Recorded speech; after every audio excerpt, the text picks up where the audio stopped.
So here I am standing at the University of Queensland, one of the great research hubs in the world. The University of Queensland is made up of some of the most great environmental scientists, climate scientists, marine scientists, trying to explore the great problems that are facing this earth and importantly trying to find solutions for it. What is probably most famous about this university is the science around conservation. That is, understanding why we have a biodiversity crisis and what we can do about it.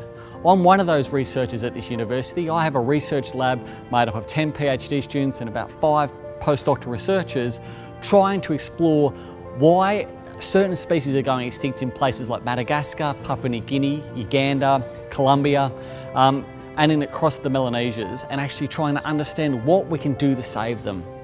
We need to put this extinction crisis into perspective in the same way that we put climate change into perspective. Over the past millions of years, the climate has been changing, but we now know, based on lots of empirical data, that we've altered the climate in very unnatural ways. And it's the reason why the Earth is now currently heating up. It's already at 2 degrees and might get to 5 degrees beyond normal bounds. The extinction crisis is exactly the same thing. There's a natural extinction rate. Species do go extinct over time. Climate change is a natural event over the last millions of years have caused many species to go extinct.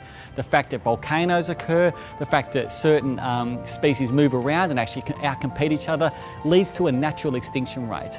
But because of humanity, because we've actually altered the Earth so dramatically, this extinction rate is now thousands of times out of kilter. So normally we'd lose a species or two every month, every year, naturally through the extinction process. Now we're losing it every minute of every day. This extinction crisis is not just unnatural, it's a devastation.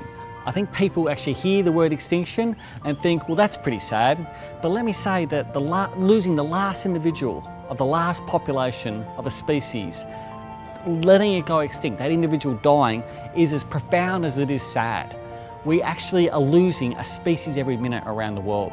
We want to document species that have disappeared on Earth. We want to actually talk about why these species disappeared and actually showcase them. It's important to remember these species that have been lost.